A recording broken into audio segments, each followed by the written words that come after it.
like you were.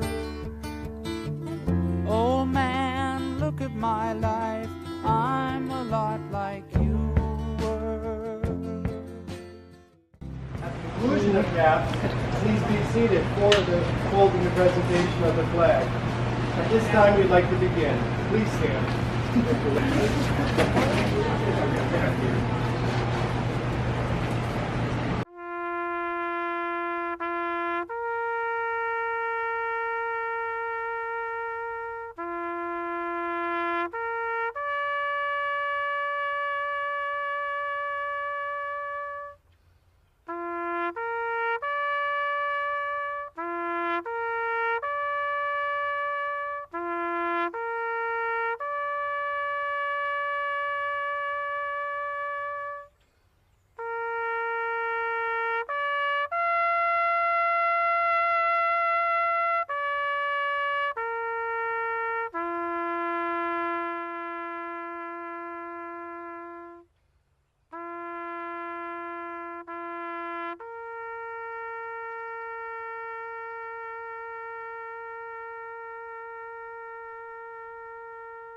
I've been thinking about what I was going to say for quite a while, but I can't come up with anything really, so.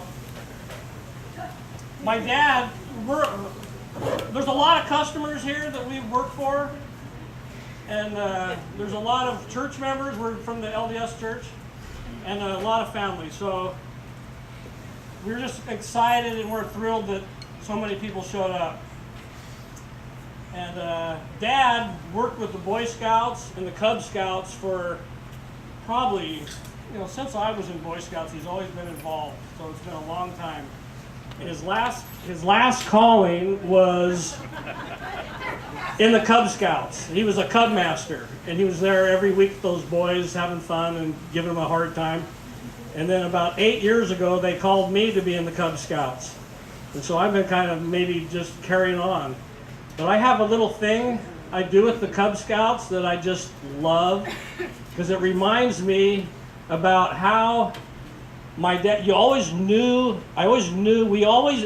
that know my dad, you always knew he loved you, but he would give you so much crap. So what I'm going to do here is I'm going to yell out, "What do I like about you guys?" This is what I do every Wednesday with these Cub Scouts. And I've got them trained. I said, your moms will just be bewildered. They don't know what to think of this. But I want you guys, when we're in a pack meeting, I'm going to say, "You know what I like about you guys?" And then they all stand up and they go, "Yeah, nothing." And they go, "Ha, ha, ha, ha, ha." And so we do this at pack meetings, and the moms are going, "I don't know if I really like this."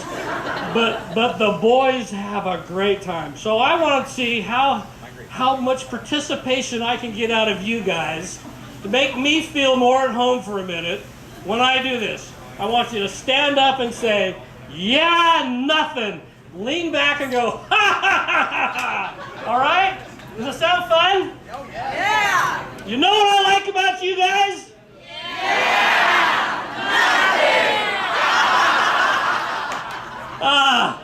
I just love doing that. I do that every Wednesday night.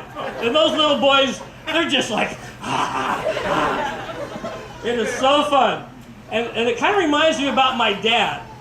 Because you always knew he loved you, but like, where's Andrew? Andrew, raise your hands. He's right here.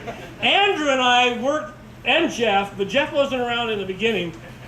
But Andrew and I worked with Dad all the time. And you always knew he loved you, but he would come on the job, and he'd look around, and he'd go, "Beep, beep, beep, beep, beep, beep, beep, can't you see? Beep, beep, beep, beep, beep, can't you see?" You know what beep, beep means? He was an expert swearer. And when I had my kids, my father-in-law's Bill Jinks, and you know him? He was just pure as the snow. And my dad would always say, "Bill, you can teach those kids about church, and I'll teach them how to swear." And so that's what he did. And so he'd come on the job, and he'd give Andrew and I the biggest ration of crap you could ever believe. He'd have us so mad that we were just like shaking. And then when he'd leave, and we didn't know whether we should work or quit or what? He had us so rattled. And then you go to the hardware store. Yeah, charge that to Cal Price. Okay, oh, Cal Price, you know him? Yeah, that's my dad. Oh, he's so cute. You know how many times I heard, your dad is so cute. Everybody saw a different side of him. He never really became a friend to me or Jeff or Andrew. He was always the teacher. He was always the parental whatever.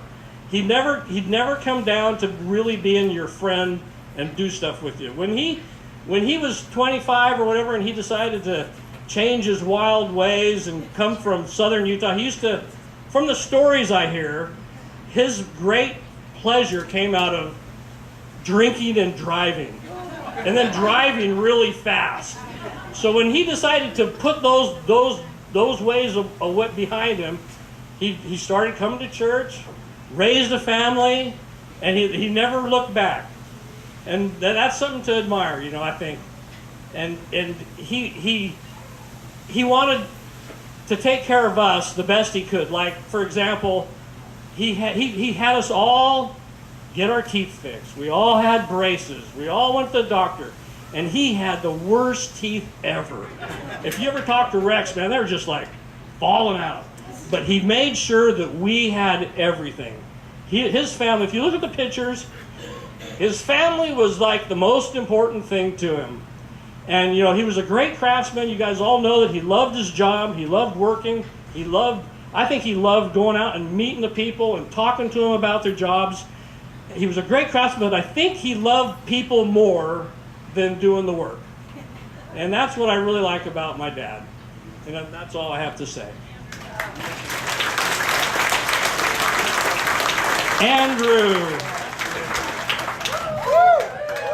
Andrew used to be a real a-hole when I was a kid. But I learned more from him than anybody else, and now we're truly friends. Talk into the microphone? Yes, please. Okay. I can follow instructions. So. All of you know Cal Price. I'm not going to talk about Cal Price. I'm going to talk about Lang Price. And it's the same person. Can you, family back there. Can you hear me back there, Boyne? Oh, yeah. Well, anyway, all of his family knew him as Lang. And he was the youngest son of Cal and Elsie. He had 3.5 sisters. Now you're going to go, what's this half sister? Well, when my grandparents got married, my grandmother brought her little sister for them to raise. So actually he had 4 sisters, and they spoiled him rotten. And so when he got out of the Army, he come and lived with my mother, and he slept in my bed with me, and I wet the bed when I was a child, and it really didn't bother him until I got my rock collection in there, and he said he didn't mind the pee, but he couldn't stand the mud. And my trike, he had 3 speeds, fast, faster, and stop. And one time I sent him out to get my wife from the airport. She threatened to kill me if I ever done that again. He was coming down I-5 and passed a couple of rigs on the right-hand side on the shoulder. But anyway, so all of us grandkids just loved him because we could wrestle, and grandmother get excited because we'd bang up the furniture and everything, and his friend Billy Holman come over in that Indian wrestle, and we just had a good time. And like you said, he done a lot of drinking, and then, excuse me.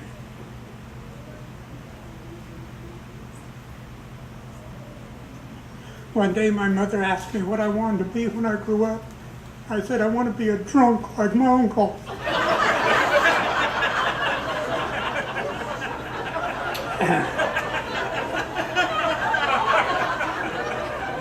And that's when he sold his old 52 car and bought a brand new 56 Crown Victoria, white, and Turquoise. And he moved up here because Aunt Angie was up here. He moved up here to work and met some real nice skinny lady and had a whole bunch of kids. And we love you.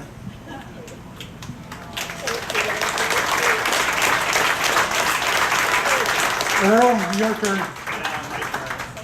So I gotta eat this thing, is that right? Okay, can everybody hear me? Can you hear me like this? No! You hear me like this, okay. Well, it's amazing to see you all here. Thank you guys so much for coming out. Mike Kelly and the Bentons, thank you guys so much for everything you guys have done, for all the food. You guys are awesome. You know, Andrew and Mike and I have worked together for years. Well, first of all, I have all this stuff that I prepared to say, right? I wrote and rewrote a speech, and I read it, and then I rewrote it again, and then I had to put in that memory, and I had to take that one out, and that one sounded too, and it's all over there, and I'm gonna do what they do. I'm just gonna talk from my heart, and hopefully it all comes out all right. So, I was saying, Andrew, Mike, and I, when Mike and I were young, there was another team member of us, and that was Harry. Harry was yeah, who knows Harry? Who remembers Harry? Harry was one of the best carpenters you could ever imagine. He worked in Hollywood, he worked up in Alaska for a while, and then we were lucky enough to have him come and work here. And we either had to work with, one of us, Mike or I, either had to work with Harry or we had to work with Andrew. And back when Andrew was a little younger, he was a little bit testy. And we used to have arguments in there. Dad, I worked with Andrew. I get to work with Harry today. I get to work with... That went on and on. But I'll tell you, anybody, if we have a problem on the job of any mechanical problem at all whatsoever, Andrew is always the one that can figure it out. I always know that he is the smartest one in the room, but he is always smart enough to act like he's not the smartest one. He's always kind of lying in wait, acting like he doesn't know what's going on, when actually he always does know what's going on. And Andrew is a son to Dad, you know. And so I had a lot of stories that I'd like to talk about, and I don't want it to go on too long, but the story of when Dad built this place was always really impressive to me. 1965 it would have been that Dad built this place. He was working in the area with a guy by the name of John Schmidt, and he saved up enough to put a down payment on this lot. He actually bought an extra 5 feet over there just so he could have that driveway right there. And he put a big light pole, from what I remember, right here in the middle. And he worked 40 hours a week for John, and then nights he would come over here, nights and weekends.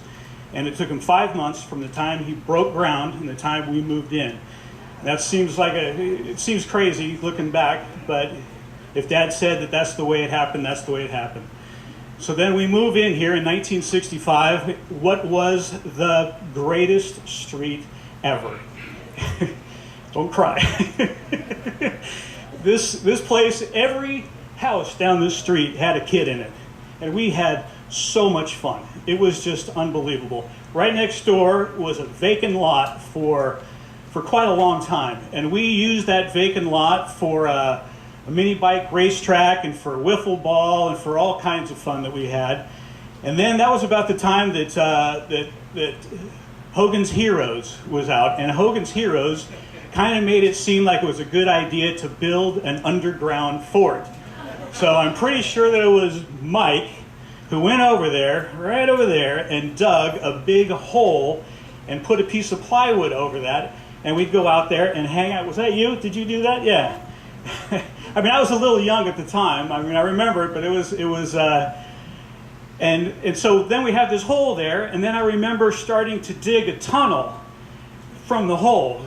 So what could possibly go wrong with any of that? So we had this piece of plywood over the top, and then one of the neighborhood kids, comes up with a brilliant idea that we're going to cook breakfast in that hole with the plywood over the top. So somehow we were able to come up with an old coffee can, and we cut out the sides of the coffee can. Somebody had newspaper, stuffed the newspaper underneath, had a piece of bacon, we put it on top. You don't even remember this at all, do you? I mean, I was young. I think it was Jack Keaton. Do you remember this? I think it was Jack Keaton. And so, sure enough, we lit that, and that bacon was actually cooking. It was amazing. But I imagine it was even more amazing watching all these kids running out of this whole coffin. And I'm pretty sure that the very next day that thing was filled in.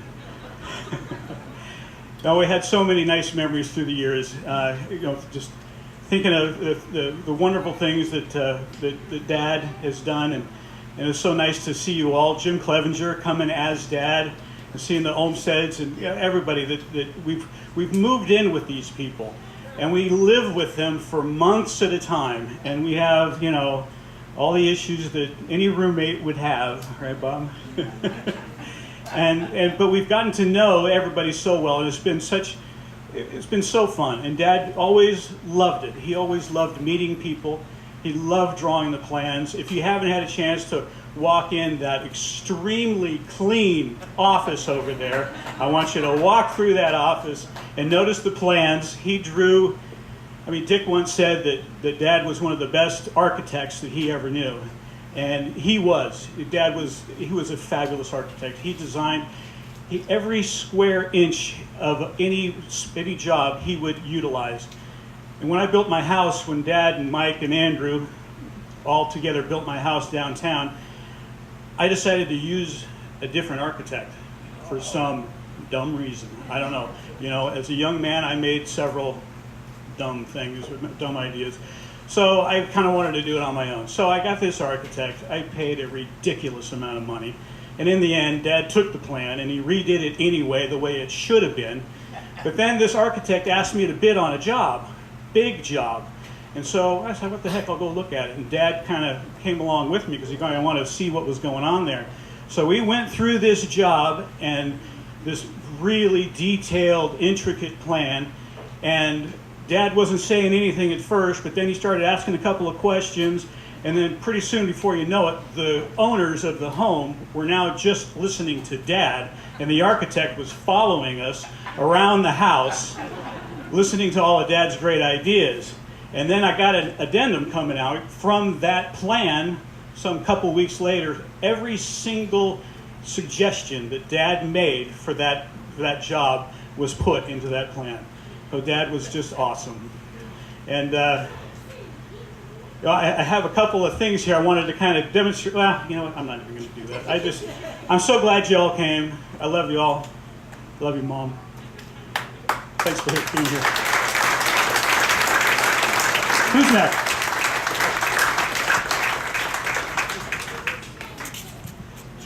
Julie was adopted.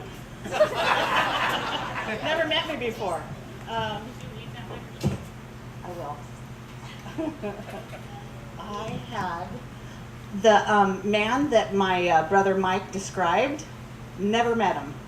Never met him because they always said that the boys had one dad and the girls had the other.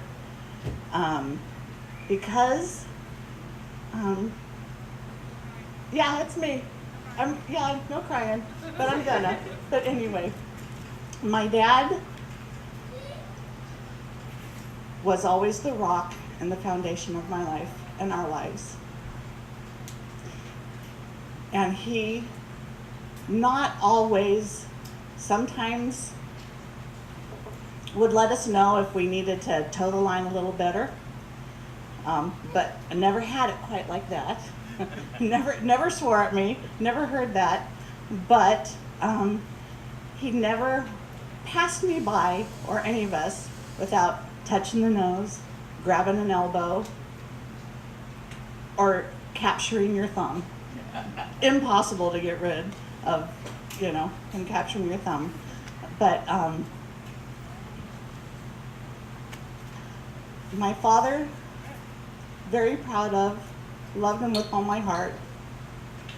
And I always knew, even if getting censured or whatever, that no matter what, he loved me. He loved all of us with all of his heart. And I grew up marinating in his love and my mother's love. I have a little poem that my grandmother Elsie wrote about my father, and I'm just going to do a little bit. It says, our number 4 family, the Prices. Calvin Lang is the father of this family. He is our much loved and only son. He was always thoughtful and good to us, which helped make up for the loss of our next one. He never disobeyed us in any way. He said or did or said any unkind thing. And we have enjoyed many blessings that only love and devotion like this can bring. We hope these things that mean so much to us will go with him all through his life, to make him kind and understanding with his children and considerate and loving with his wife. And he went on and described different things, but and he was kind and he was loving, and that's all. Thank you so much for coming.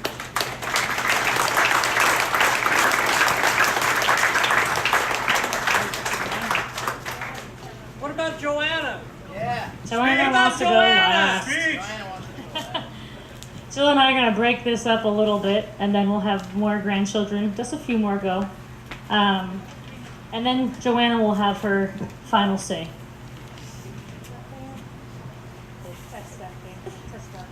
Hello. Who are you girls? I am the oldest daughter of Mike. I am the middle daughter of Joanna. I am granddaughter number 3, and I'm granddaughter number 4. Right? Yeah. Krista, Sarah, Kaya. Grandpa would number us. All right. Okay. All right. So we prepared a little something in remembrance of our wonderful grandpa who we all adored. Good evening, folks, and thank you for attending to celebrate a man whose legacy is never ending. Calvin Lang Price, or Grandpa to a Ton, was a guy who lived a life full of family work and fun. He was known as Little Lang, for his father was Calvin, the baby of 4 sisters who all taught him how to grin. Eventually, his path led him to work out far west. There he learned to build and make the homes that were the best. One Sunday at church, he saw a fox in a tight skirt. This cutie was called Carol, then Gramps turned on the flirt. The sweet lovebirds were hitched and stayed in California. They blessed the world by birthing Mike, Joe, Jeff, and then Julie. Grandpa taught his children how to love and work real hard. His business, Cal Price Contracting, was stationed in his yard. He taught his kids the trade, and in his office you would find complete organization and him sketching all the time. The sweet, sweet smell of sawdust always lingered on his clothes. His signature collection, plaid shirt, suspenders, oh you know. And don't forget that Brigham beard he wore and wore it well. His big blue eyes would sparkle as he'd chuckle, what in the hell? He easily won over any person he would meet. Even Amy Hardware worshipped at his feet. He helped a lot with scouting, so the stake all loved him too. He didn't always go, but he knew the church was true. Grandpa left his offspring and his grandchildren a ton. He'd called us things like Joshua P. Joshua or granddaughter number 1. Our grandpa had some staples, some things he'd always do, like trap our thumbs inside his hand and feed the squirrels and birdies too. And let us not forget delicious mustard on his toast, or when he'd clink his spoon around his glass. Grandma loved that the most. Every morning he would have a mug of decaf in his grasp. He taught us, stop and think the smartest way to do that final task. Grandpa was loved and so adored by all of us. He exemplified integrity and showed us how to cuss. There are no words in this life that can say how we all feel. Our wonderful, sweet grandpa's legacy is real. We miss you, Grandpa Cal, and your big contagious laugh, but we will all do our best to stay straight on the narrow path so that we can all return to see your face again. We are so, so thankful that to family there is no end.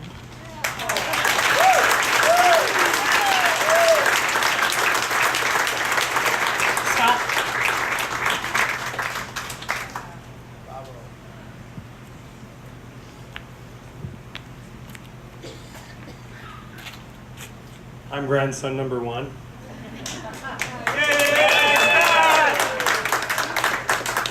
Julie's son. He And, was adopted. That's true. So I also didn't get to know the same Cal Price that my Uncle Mike talked about, because he was my grandpa. But when I was 13 or so, I started coming in the summers to work with these guys and with him. And Josh and I, that's grandson number 2, would work together. And Grandpa had a saying about us.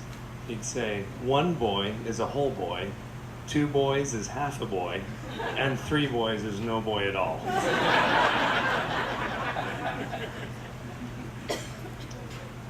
And so I've been coming here since I was a kid, and I've always loved the smells and the atmosphere, and loved going back and forth from the house to my grandpa's shop. And I was thinking, as I got here and looking around at the swings and the planter boxes and the drip system and the home that he built, and the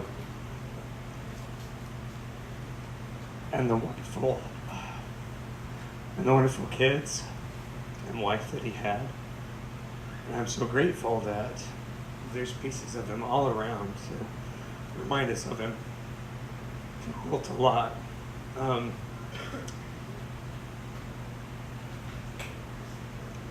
couple months ago, before Grandpa started declining a lot, but had started kind of forgetting some of us, I had a dream. It was just a dream. But in my dream, I was surrounded by family, but all I remember is that I was there, and that Josh was there, and my Grandpa Price was there. And he was like he used to be, the way I remembered him. I gave him a big hug, and I felt his suspenders, and I smelled the sawdust and the coffee on him. I felt his whiskers on me, and I'm so grateful that I have that memory, even though it was just a dream. But it was sort of my chance to, I didn't know it at the time, but kind of my chance to say goodbye.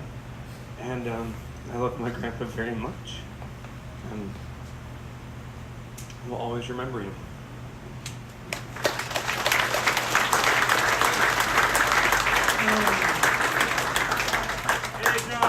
Oh, I'm crying already. We get the leaky eyes from him. And, hey, Uncle Bob. Who are you? I am grandson number 2, but he never called me that. He would call me Joshua P. Joshua Poot Price. He would call me the oldest grandson with the last name of Price. And I spent a lot of my childhood with him. I was here, and Grandma. I was here every day, it seemed like, in the morning, before school, after school.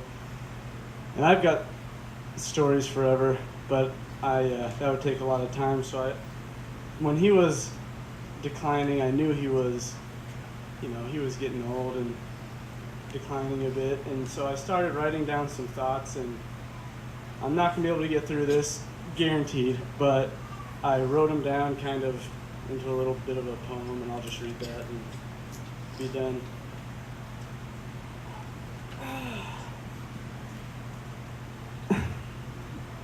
The smell of dirty water, hair grease and linseed oil, plaid suspenders, a pocket protector, and jeans covered in soil. You were always happy. I can't remember you sad. You were always there to help, to teach, and you never got mad. My dad said you used to be a hard ass, but it's tough for me to see it. The kind, loving teddy bear I grew up with makes it even harder for me to believe it. The spots in town you went to most called you Cal and lit up when you walked in. Amy Hardware was always a gracious host. And after each trip, said goodbye with popcorn and a grin. Your family was your joy, your number one priority. We were important to you and we knew it. And your love for Grandpa or Grandma showed most brightly. Her happiness to you was most important, but like a Price man, you'd razz her nightly, clicking your Pepsi can just to get a rise out of her. Then you'd look at us and chuckle slightly. Now, my younger grandfather, your stories come to an end. Not only were you the best grandfather, you were one of my best friends. Now the torch you held becomes many candles, and we're not sure how to handle walking through that big wooden door to not find you piddling in the garage, sitting at the bar or in your chair anymore. People pass and time soothes the ache, and naturally we begin to forget. Details go first, but then memories fade. I'm afraid of forgetting you, your laugh, your stories, your sayings, your labels, backyard targets, and solitaire playing. But I hear you often in the things I say. I see you in my mischievous boys each day. Your sense of humor in my dad, my aunts, my uncle. You could build a wall around us when we needed help or to hide, held up by the family and shielded from the world outside. Your house still feels like you. And it's kind of hard to be there. For 30 years, I've known right where to find you. And it feels like you should still be there. I'll miss you, Grandpa. Seems so cavalier to say. But I know you had a major part in making me the man I am today.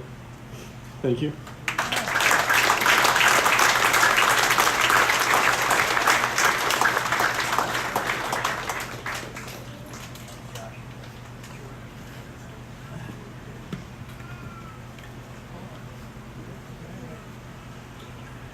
This stack of glasses represents our family. My dad's on top, and it trickles down. We don't know if it'll stand when we do this. If it doesn't, oh well, I just have to pay for them. But what we would like to do is pour this and pass this around, and then my dad has a cheer that he would always say when we were together or, you know, when we did family things.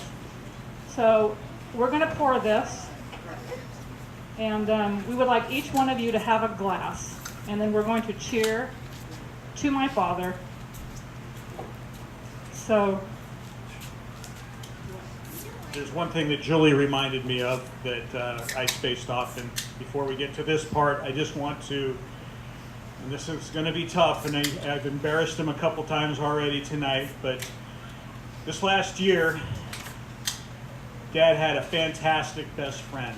He had a friend that took him all over the place. Before he showed up, I was trying to manage, you know, we were all kind of trying to manage, and things weren't going so well with Dad's care. But then a guy showed up. Come here, Billy. Come here, brother.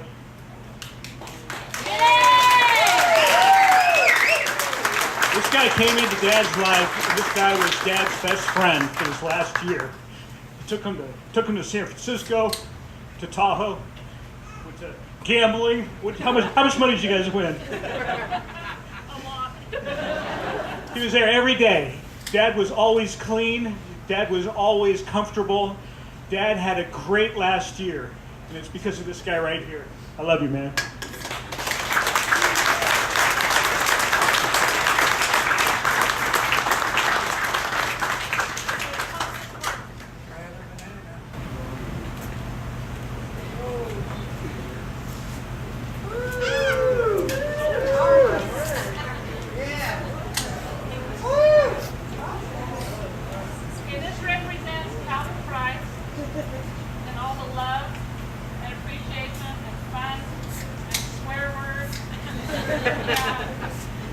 Suspenders and jeans and coat, everything that represents Dad. I have no idea this is going to take so long.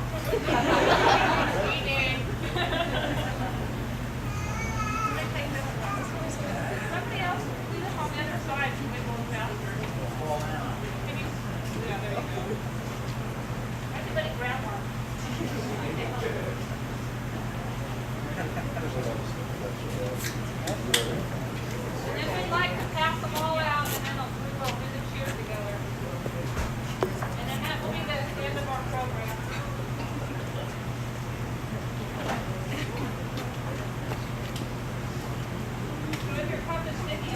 has everybody got a glass? Hey, Boyne, who back there doesn't have a cup? Right here. Right here. Hey, will all my cousins in the back, my dad's sister's kids, stand up? These are our relatives and our cousins that we partied with growing up, and we love them all. They are a great family. My dad's sisters, we got together every year. We love you. And my mom's family, her brother is here. Where's the Browns? Right here. Yay! These are my mom's folks, friends, or family.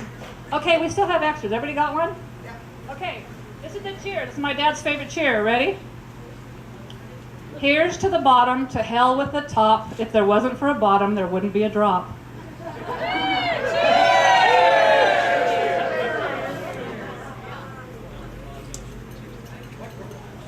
That's He-Man drink, so you all have energy for the rest of the day. So thank you, everyone. There's more food to eat, and that's the end of our program, and you can stay and party or do whatever you want, and we're just going to hang out, and we love you all, and that's all.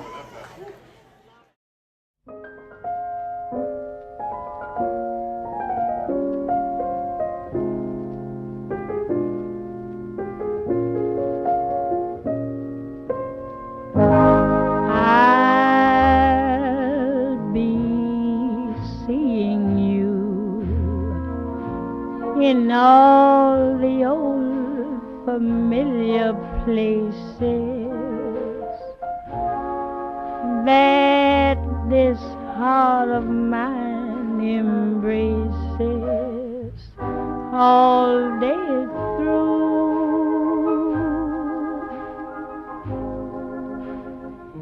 In that small cafe, a park across the way, the children's carousel, the chestnut trees, the wishing well. I'll be seeing you in every lovely summer's day, in everything that's light and gay. I'll always think of you that way. I'll find you in the morning